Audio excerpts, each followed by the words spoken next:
말년 병장이 만난 신병 그리고 평생의 형제. 제 이름은 정진우. 2004년생. 빠른 생일 덕분에 19살 11월에 군에 입대했습니다. 백마 신교대에서 혹독하게 굴러진 뒤 경기도 파주 금촌 인근에 위치한 예하부대에 자대 배치를 받았다. 내가 있던 중대는 화기소대, 말 그대로 사람 갈아 넣는 부대였다. 우리 부대는 예비사단이라 훈련량은 많습니다. 28연대를 가서 훈련 하나는 소원 성취하고 전역했지만 사나이라면 힘들게 하고 전역하는 법 아닐까요? 준비 태세는 한 달에 10번 이상 걸리고 반독되는 행군하며 매일같이 뺑뺑이를 돌았다. 그렇게 저는 특별히 문제를 일으키거나 두각을 나타내는 일 없이 그저 묵묵히 시간만 보내는 스타일이었죠. 그렇게 조용히 티도 안 나고 흔적도 없이 군 생활을 해왔습니다. 말년쯤 되면 대개 군인들이 들뜨고 풀어지기 마련인데 저는 그조차 없이 은둔하듯 생활했죠. 눈에 띄지 않는 존재. 사람들이 붙여준 별명도 다크템플러였습니다. 식사 시간에만 모습을 드러내고 다시 사라지는 저를 보고 다들 그렇게 부르곤 했죠. 그러던 어느 날 제 은둔 생활을 꿰뚫어 본 듯 한 선임이 저를 찾아왔습니다. 정진우 대대장님이 찾으셔. 순간 당황했죠. 조용히 말년 보내고 있었는데 무슨 일인가 싶었습니다. 대대장실에 들어가자 대대장님이 말했습니다. 이번에 신병 하나가 배치될 예정인데 내가 좀 챙겨줬으면 한다. 저요? 제가요? 그래. 이 녀석이 좀 특별한 상황이라 내가 잘 도와주면 좋겠어. 말년 병장에게 직접 케어를 부탁할 정도라면 뭔가 보통 내기가 아닌가 보다 싶었습니다. 솔직히 귀찮았죠. 말년인데 왜 하필 나인가. 그러나 명령이니 따를 수밖에 없었습니다. 그 신병의 이름은 오태민. 아주 어렸을 때 어머니를 잃고 아버지는 재혼 후 2년 만에 세상을 떠났답니다. 새어머니 밑에서 살게 됐지만 그곳에서 따뜻한 가족은 없었습니다. 학용품 하나 교복 한 벌조차 받지 못해 선배들한테 얻어 입으며 살아야 했고 생활비는커녕 용돈 100원도 안 줬다더군요. 살기 위해서 그리고 어린 여동생을 책임지기 위해 고등학생 신분으로 신문 배달에 식당 아르바이트, 주말엔 공장에서 일용직까지 하며 하루하루를 버텨낸 인생이었습니다. 그런 오태민이 왜 군대에 왔느냐고요? 호적상 새어머니와 양부모 아래로 등록되어 있어서 군 면제를 받을 방법이 없었다고 합니다. 결국 여동생과 단칸방에 나와 따로 살며 마지막까지 버티다 군대를 선택할 수밖에 없었다는 이야기였습니다.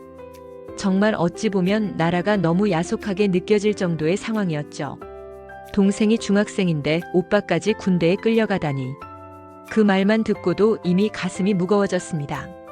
내무반으로 내려오니 바로 그 신병이 기다리고 있었습니다. 고든 자세로 앉아있던 그는 덩치가 산만한데 신기하게도 눈빛만은 순하고 맑았습니다. 눈빛만 보면 마치 사슴 같았죠. 너 이번에 온 신병이냐? 예. 이병 오태민입니다. 처음 보는 모습에서 무언가 묵직한 인상을 받았지만 말투나 행동은 너무도 바르고 성실했습니다. 밝은 표정, 예의 바른 태도, 그리고 말귀도 빠른 아주 똘똘한 친구였습니다. 지켜봐야겠다 싶었는데 딱히 특별히 케어할 일이 없더군요. 뭘 가르쳐주면 2번 말할 필요 없이 바로 이해했고 무엇보다 모든 행동에 진심이 느껴졌습니다. 심지어 병사 월급을 한 푼도 안 쓰고 동생을 위해 모으는 모습에 휴가를 나가서도 알바를 뛰며 동생 학비를 버는 걸 보며 정말 마음이 아팠습니다. 그런 태민에게도 단점이 하나 있었으니 유난히 눈치를 많이 본다는 것이었습니다. 고참들 눈치, 상황 눈치, 분위기 눈치까지. 야, 너는 왜 이렇게 눈치를 보냐? 덩치는 산만하구만. 죄송합니다. 어릴 적부터 눈칫밥 먹고 자란 사람이 가진 습관이었겠죠. 그건 결코 약점이 아니라 살아남기 위한 생존 기술처럼 보였습니다. 그런 태민을 보며 저는 오히려 많은 걸 느꼈습니다. 나보다 5살이나 많은 형이었고 배울 점이 많은 사람이었죠. 같은 훈련에 나가 라면 하나 끓여 먹으며 이야기를 나누다 보면 그가 가진 고통과 그 깊이를 슬쩍 알 수 있었지만 태민은 자신의 과거에 대해 단 한마디도 입에 올리지 않았습니다. 그래서 저도 굳이 묻지 않았죠. 시간은 흘러 제가 전역을 앞두게 되었습니다. 그때 태민이 저를 조심스럽게 부르더군요. 경정님, 혹시 부탁 하나만 드려도 될까요? 뭔데? 중학교 다니는 여동생이 있는데요. 부모님과는 따로 살고 있어서 혹시 시간 나실 때 한 번씩만 들여다봐 주실 수 있을까요? 저는 그 부탁을 듣고 한참을 고민했습니다. 그런데 마침 여동생이 자취하는 곳이 제가 복학할 대학 근처였습니다. 그걸 알고 태민이도 절 믿고 부탁했던 거죠. 그래. 공강 시간에 잠깐 들를게. 그렇게 약속했습니다. 태민은 연신 고개 숙이며 감사를 표했죠. 전역한 후 저는 복학을 했습니다. 제가 다니는 대학은 서울 도심의 사립대였고 집안도 형편이 괜찮아 따로 아르바이트를 하지 않아도 용돈이 넉넉했죠. 그 덕분에 태민이 형이 부탁했던 일을 실천하는데 큰 어려움은 없었습니다. 매주 한 번 대학 수업이 끝난 후 근처 자취방을 찾았습니다. 그곳엔 태민이의 여동생 상희가 혼자 살고 있었습니다. 처음 만났을 때는 당연히 경계심을 보였습니다. 그도 그럴 게 오빠 친구라는 이유만으로 찾아온 낯선 청년이니까요. 하지만 제가 오빠의 부탁을 받아왔고 상희를 위해 무언가 도움이 되고 싶다는 마음을 전하자 점차 마음을 열기 시작했죠. 상희는 오빠를 닮아 정말 영리하고 야무졌습니다. 학교 성적도 우수했고 또래보다 훨씬 철이 든 모습이었죠. 저는 공강 시간이거나 주말이 되면 상희를 만나 과외도 해주고 밥도 사주고 영화도 보여주고 가끔은 놀이공원에도 데려갔습니다. 그 시간들이 점점 저에게도 소중해졌습니다. 마치 정말 내 친동생을 챙기듯, 아니 어쩌면 그 이상으로 마음이 갔죠. 그렇게 몇 달이 흐르고 태민이 형도 드디어 전역을 했습니다. 진우야, 정말 고맙다. 너는 정말 내 인생 은인이야. 그날 태민이 형은 제게 두툼한 봉투를 내밀었습니다. 이거 뭐야? 300만 원. 군대에서 모은 월급이랑 휴가 나가서 알바해서 모은 돈이야. 그동안 상해 챙겨줘서 너무 고마워서 준비했어. 저는 단호하게 고개를 저었습니다. 형, 무슨 소리야? 내가 좋아서 한 일이야. 이거 안 받아. 야, 진짜 서운하게 그런 말 하지 마라. 나 편하자고 주는 거야. 내가 받아줘야 내가 마음의 빚을 덜 수 있어. 형의 진심이 느껴졌습니다. 그래서 결국 받아들였죠. 하지만 그 돈은 끝내 쓸 수 없었습니다. 며칠 뒤 저는 상희를 따로 불러 조용히 봉투를 건넸습니다. 이건 오빠 몰래 내 대학 입학금으로 써. 우리 둘만의 비밀이야. 알았지? 상희는 잠시 울먹이다가 작게 고개를 끄덕였습니다. 그 장면이 지금도 눈에 선합니다. 그리고 어느 날 저는 태민이 형 이야기를 아버지께 조심스레 전했습니다. 우리 아버지는 평소 사람을 볼 줄 아는 분이셨고 태민이 형의 상황과 성격을 듣고 곧장 식사 자리를 마련하셨죠. 그 자리에서 두 분은 깊은 대화를 나눴고 이후 몇 차례 만남을 통해 아버지는 태민이 형을 매우 높게 평가하셨습니다. 이 친구는 정말 제대로 된 사람이다. 그 말씀 이후 아버지는 자신의 지인이 운영하는 중견기업에 태민이 형을 추천하셨습니다. 그 회사는 철강 관련 업종이었고 태민이 형은 성실함과 책임감을 인정받아 정식 채용이 확정되었습니다. 그렇게 태민이 형은 사회에서 자신의 삶을 개척해 나가기 시작했습니다. 매일같이 열심히 일했고 몇 년 후엔 그 회사에서 중간 관리자급까지 올라가게 됩니다. 상희 역시 좋은 성적을 유지하며 고등학교를 졸업했고 희망하던 명문대학교에 합격했습니다. 입학금을 제가 준 그 돈으로 충당했다며 고맙다는 인사를 전해왔을 때 저는 그저 웃으며 말했습니다. 내가 열심히 해서 간 거지. 난 그냥 작은 응원만 했을 뿐이야. 이후로도 우리는 가족처럼 가까운 사이로 지냈습니다. 명절이면 태민이 형은 늘 과일 바구니를 우리 집에 보내왔고 아버지 생신이면 작은 선물이라도 잊지 않고 챙겼습니다. 우리 부모님 역시 태민이 형을 마치 큰아들처럼 여기셨고 그의 아내를 며느리처럼 반기셨죠. 시간이 흘러 태민이 형은 좋은 분을 만나 결혼했고 지금은 내 아이의 아버지가 되어 화목한 가정을 이루고 있습니다. 그의 아내 역시 성실하고 따뜻한 분으로 두 사람은 서로를 진심으로 아끼며 살아갑니다. 상희는 졸업 후 외국계 기업에 취직해 현재는 미국에서 근무 중입니다. 여전히 저와 연락을 주고받으며 오빠처럼 따르곤 하죠. 저는 졸업 후 유학을 떠났습니다. 하지만 그게 제 인생의 전환점이 될 줄은 몰랐죠. 미국 유학 중 아버지 사업이 부도를 맞으며 우리 가족은 순식간에 하늘에서 땅으로 떨어졌습니다. 미국에서 유학 생활을 시작한 지 2년도 채 지나지 않았을 무렵 청천벽력 같은 소식이 들려왔습니다. 아버지의 사업이 부도를 맞았다.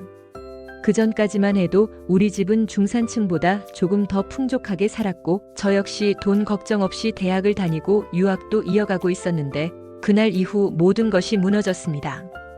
평창동에 살던 집은 하루아침에 은행에 넘어갔고 가족은 울산 인근의 작은 아파트로 이사해야 했습니다. 아버지는 예전 지인이 운영하던 철강 관련 중소기업에 부하 직원으로 취직하셨고 어머니는 우울증을 앓기 시작했습니다. 그때의 저는 철이 없었습니다. 불현듯 다 무너진 환경이 원망스러웠고 현실을 받아들이지 못했습니다. 늘 누군가 챙겨주던 삶에서 갑자기 혼자 살아야 하는 상황은 감당하기 힘들었습니다. 돈이 떨어지자 학교도 잠시 휴학하고 생활비와 학비 마련을 위해 아르바이트를 전전하다. 술에 빠지고 게임에 빠지고 결국엔 사채까지 손을 댔습니다. 이렇게 살다가는 진짜 끝장이겠구나. 마음 한켠에서 이런 경고가 계속 들려왔지만 그저 현실을 마주하고 싶지 않았습니다. 그 시기 저는 태민이 형에게 여러 번 연락을 했습니다. 한두 번은 사정을 이야기하며 돈을 빌렸고 나중에는 구구절절 설명조차 하지 않고 형, 조금만 도와줘 그 한마디면 끝이었죠. 놀랍게도 형은 단 한 번도 이유를 묻지 않았습니다. 그저 알았어. 계좌 보내. 그 말 한마디면 돈이 입금되었습니다. 몇십만 원에서 100만 원을 넘기는 경우도 있었지만 형은 변함없이 묻지도 따지지도 않았습니다. 그게 더 저를 무너뜨렸습니다. 나는 이렇게 망가졌는데 형은 아직도 나를 믿어주고 있었으니까요. 그러던 어느 날 태민이 형이 먼저 만나자고 연락이 왔습니다. 오랜만에 보는 형의 얼굴은 예전보다 훨씬 단단하고 무게감이 느껴졌습니다. 그리고 그날 저는 인생 처음으로 맞았습니다. 야, 정진우. 너 이러다 진짜 끝장이야. 형의 주먹이 제 뺨을 때렸습니다. 충격보다도 부끄러움에 숨이 막혔습니다. 아버지에게도 맞아본 적이 없는 내가 이렇게까지 무너졌다는 사실이 더욱 비참했죠. 형은 울었습니다. 저도 울었습니다. 내가 어떤 사람인지 나는 아니까 더 못 봐주겠어. 그날 밤 형은 저를 붙잡고 말했습니다. 일단 사채부터 정리하자. 그리고 아무거나 해보자. 몸이 움직일 수 있으면 뭐라도 할 수 있어. 그 후 며칠 동안 저는 태민이 형과 함께 살았습니다. 형은 출근 전에도 퇴근 후에도 제가 쓴 대출 명세서를 정리해주고 어디든 같이 뛰어다니며 일자리를 알아봐줬습니다. 처음엔 편의점 야간 알바부터 시작했죠. 이후 카페, 물류센터, 택배. 할 수 있는 건 뭐든 했습니다. 병원비처럼 불어나던 사채를 하나씩 갚으며 조금씩 숨통이 트였고 이력서를 쓸 용기마저 생겼습니다. 몇 달 뒤 운 좋게도 한 중소기업에 최종 합격하게 되었고 그곳에서 새 삶을 시작하게 됐습니다. 그 회사는 결코 좋은 조건은 아니었지만 내가 이 자리를 잃으면 또 무너질 수도 있다는 절박함으로 악착같이 버텼고 결국은 성과를 인정받았습니다. 지금의 저는 그 회사를 기반으로 이직도 몇 번 하며 안정된 생활을 되찾았습니다. 태민이 형은 그렇게 제 인생을 2번 구한 사람입니다. 한 번은 군대에서 또 한 번은 인생의 나락에서. 그는 여전히 그 회사에서 묵묵히 일하며 지금은 4명의 자녀를 둔 가장이자 누구보다 성실한 사람입니다. 그의 여동생 상희는 미국에서 외국계 기업에 취직해 살고 있고 저와는 여전히 연락하며 서로의 삶을 응원하고 있습니다. 그리고 또 한 번 삶이 저를 시험할 때 태민이 형의 여동생 상희가 제게 손을 내밉니다. 상희와의 인연은 사실 군 시절 태민이 형이 저에게 부탁하며 시작된 일이었습니다. 동생이 중학생인데 학교 다니는 동안 가끔 좀 챙겨줄 수 있겠냐고. 그 부탁을 받은 후 저는 주 1회씩 상희가 자취하던 집에 들렀고 공부도 봐주고 밥도 사주고 놀이공원도 가며 말 그대로 친동생처럼 지냈습니다. 그때는 정말 아무런 감정 없이 그저 태민이 형에 대한 고마움과 책임감으로 돌봤던 거였죠. 시간이 흐르고 제가 미국 유학을 갔다가 돌아와 나락에 떨어졌던 그 시기에도 상희는 틈틈이 연락을 주곤 했습니다. 오빠 괜찮아요? 뭐 필요하신 거 없으세요? 그러다 제가 다시 일어설 즈음 상희가 잠시 한국에 들어와 있었습니다. 외국계 기업 입사 전 몇 달간의 휴식 기간이었죠. 어느 날 상희가 조심스럽게 연락을 해왔습니다. 오빠 요즘은 좀 어떠세요? 괜찮아. 덕분에 잘 버티고 있어. 혹시 시간 되면 저랑 잠깐만 만나주실 수 있을까요? 카페에서 만난 상희는 예전 그 앳된 중학생이 아닌 성숙하고 강단 있는 여성이 되어 있었습니다. 말투, 태도, 표정, 다정한 배려까지. 그날 우리는 몇 시간이고 이야기를 나눴습니다. 유학생활 이야기, 오빠 태민이의 근황, 부모님 이야기. 그리고 저는 처음으로 그동안 저 자신이 얼마나 무너졌었고 태민이 형과 어떻게 다시 일어설 수 있었는지 차근차근 들려줬습니다. 상희는 말없이 제 이야기를 들으며 눈물을 글썽였습니다. 오빠, 그 시절에 제가 더 뭘 할 수 있었으면 좋았을 텐데. 그날 이후 우리는 종종 연락을 주고받으며 식사도 하고 산책도 하고 자연스럽게 시간을 함께 보내게 됐습니다. 물론 저는 조심스러웠습니다. 상희는 제게 너무나 소중한 존재였고 태민이 형의 여동생이었으며 단 한 번도 이성으로 생각해 본 적이 없었기 때문입니다. 하지만 어느 순간 제가 그녀를 기다리고 있고 그녀의 말 한마디에 기분이 좋아지고 하루 중 가장 기대되는 시간이 상희와의 통화라는 걸 깨닫게 됐습니다. 마음이 커질수록 두려움도 커졌습니다. 혹시나 이 감정이 태민이 형과의 관계를 어긋나게 만들진 않을까? 그 고민을 며칠이고 반복하던 끝에 저는 결국 태민이 형에게 솔직하게 털어놨습니다. 형, 나 상희한테 감정이 생긴 것 같아. 형은 잠시 말을 아끼더니 제 눈을 똑바로 보며 말했습니다. 진우야, 너니까 괜찮다. 내 동생이 어떤 사람인지 내가 제일 잘 아는데 너라면 난 오히려 고맙지. 그 말 한마디에 저는 말 그대로 오열했습니다. 인생에서 받은 가장 따뜻한 허락이었고 그동안의 마음의 짐이 다 내려놓아지는 순간이었죠. 그 후 저는 상희에게 고백했고 상희 역시 조심스럽지만 웃으며 말했습니다. 오빠, 나도 그랬어요. 그런데 혹시 태민 오빠가 반대할까봐. 우리는 그렇게 연인이 되었고 처음에는 아주 조심스럽게 관계를 이어갔습니다. 친구도 아닌 형제도 아닌 연인으로서의 관계를 다시 정립해 나갔죠. 그 시기 저는 일도 점점 안정을 찾아가고 있었고 상희는 미국 본사로 복귀해야 했지만 2년 뒤에는 한국 지사로 복귀가 예정되어 있었습니다. 장거리 연애는 쉽지 않았지만 우리는 서로에게 확신이 있었기에 기다릴 수 있었고 버틸 수 있었습니다. 그러던 중 제게 또 한 번의 큰 사건이 닥칩니다. 결혼까지 생각했던 사람과 갑작스레 이별을 하게 된 것입니다. 상희가 아닌 잠시 멀어졌을 때 만났던 다른 사람이었습니다. 마음의 상처는 상상 이상이었고 하루하루가 허탈하고 무의미했습니다. 그때 상희는 다시 한국에 돌아와 제 옆에 조용히 서 있었습니다. 오빠, 다시 웃을 수 있을 때까지 내가 곁에 있어줄게요. 그렇게 저는 다시 한번 상희를 통해 사람의 따뜻함을 배웠고 사랑이란 감정이 단순한 좋아함이 아닌 함께 걸어가는 의지임을 깨달았습니다. 지금도 상희는 제 인생에서 가장 깊은 인연이자 가장 따뜻한 사람으로 남아 있습니다. 그리고 여전히 태민이 형은 매년 제 생일과 부모님 생신, 명절 때마다 제철 과일이나 직접 만든 장아찌를 보내옵니다. 형수님도 우리 어머니를 친정 어머니처럼 챙기고 우리 가족은 태민이 형 가족을 진짜 가족처럼 생각하고 있습니다. 군대에서 우연히 만난 한 사람. 그 만남이 인생 전체를 바꾸어 놓을 줄 그땐 몰랐습니다. 지금 돌이켜보면 내가 태민이 형을 처음 만난 그날은 단순히 신병을 케어하라는 지시가 아니라 내 인생이 바뀌는 첫날이었습니다. 평범한 군 생활 속 말년 병장으로 그저 눈에 띄지 않게 조용히 저녁만 기다리던 내가 태민이라는 사람을 만나고 그의 여동생을 알게 되고 그들의 삶과 마음을 들여다보며 세상을 바라보는 눈이 바뀌었습니다. 태민이 형은 단 한 번도 자신의 불행을 탓하지 않았고 누구에게도 동정을 바라지 않았습니다. 동생과 함께 살아가기 위해 군에 끌려가기 전까지 일용직, 신문 배달, 식당 알바를 하며 가정을 책임지던 그 모습은 진짜 어른이었고 진짜 형이었습니다. 그런 사람이 나에게 손을 내밀고 내가 무너졌을 때 아무 조건 없이 일으켜 세웠습니다. 너 이러다 진짜 인생 망가진다.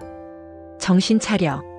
내가 기억하는 가장 강력한 사랑은 그 한마디였습니다. 시간이 흐르며 나는 완전히 무너졌던 인생에서 다시 일어났고 좋은 회사에 다니게 되었으며 사람답게 살 수 있는 여유도 조금씩 생기기 시작했습니다. 그리고 여전히 태민이 형 가족과는 피보다 더 진한 인연으로 이어지고 있습니다. 형수님은 우리 어머니께 명절마다 안부 전화를 드리고 형은 매년 빠짐없이 제철 과일과 손수 만든 김치를 보내옵니다. 우리 부모님도 태민이 형을 친아들처럼 여기십니다. 우리 가족은 더 이상 혈연으로만 엮인 가족이 아닙니다. 그리고 상이 그저 챙겨주던 중학생 소녀는 이제 어엿한 커리어 우먼이 되어 내 곁에 가장 든든한 친구로, 가장 따뜻한 위로로, 때론 사랑으로 자리하고 있습니다. 우리는 아직 결혼하지 않았습니다. 하지만 어쩌면 시간 문제일지도 모르겠습니다. 오빠랑 평생 같이 살아도 좋을 것 같아요. 그녀가 웃으며 던졌던 그 한마디는 내가 살아오며 들었던 가장 소중한 고백이었습니다. 세상은 말합니다. 군대는 인생 낭비라고, 괜히 시간 버린다고. 그런데 저에게 군대는 인생 최고의 선물을 준 곳이었습니다. 그 누구도 눈여겨보지 않던, 덩치는 산만하지만 마음은 사슴 같던 한 이등병. 그와 함께 했던 시간은 내 인생에서 절대 지울 수 없는 빛나는 장면입니다. 사람은 누구와 연결되느냐에 따라 삶의 방향이 바뀝니다. 만약 태민이 형을 만나지 않았다면 나는 지금쯤 어디서 어떻게 살고 있을까요? 돈에 찌들어 사채에 허덕이며 부모님께 외면당한 채 세상을 원망하며 살고 있었을지도 모릅니다. 하지만 지금 나는 정상적인 생활을 하고 있고 사람들과 웃으며 이야기 나누고 감사할 줄 아는 마음으로 하루하루를 살아가고 있습니다. 그 시작은 단 한 사람, 이등병 오태민이었습니다. 혹시 지금 이 이야기를 듣고 있는 당신이 삶이 버겁고 외롭고 모든 게 끝난 것 같다는 생각에 지쳐 있다면 말해주고 싶습니다. 당신도 누군가의 태민이 될 수 있습니다. 아니면 누군가가 당신의 태민이 되어줄 수도 있습니다. 이 세상에 혼자 서야만 하는 사람은 없습니다. 우리는 결국 누군가의 손에 의지하며 살아가는 존재입니다. 내가 말년에 만난 최고의 이등병. 그 사람은 내 인생을 바꿔줬고 지금도 여전히 나의 가족으로, 나의 형으로, 나의 버팀목으로 함께하고 있습니다. 그리고 나는 그 인연을 죽는 날까지 절대 놓지 않을 것입니다. 가끔 태민이 형이랑 술 한잔하며 이런 얘기를 나눕니다. 형, 우리 이거 영화로 만들면 대박일 것 같지 않아요? 야, 영화는 무슨. 그냥 조용히 살아. 그래도 형, 진짜 대박 스토리잖아요. 그럼 너가 써봐. 너 말 잘하잖아. 그렇게 써내려간 이 이야기. 당신과 나눌 수 있어 감사합니다. 군대에서 만난 인생 최고의 친구. 그 사람은 내게 가족보다 더 가족이 되어 주었습니다. 우리 부대는 28, 29, 30연대로 구성되어 있습니다. 선배님들은 몇 연대에서 근무하셨는지 소식을 전해주세요. 별도의 소식을 전할 곳이 없어서 이곳에 사연을 올립니다. 백마부대 파이팅입니다. 백마.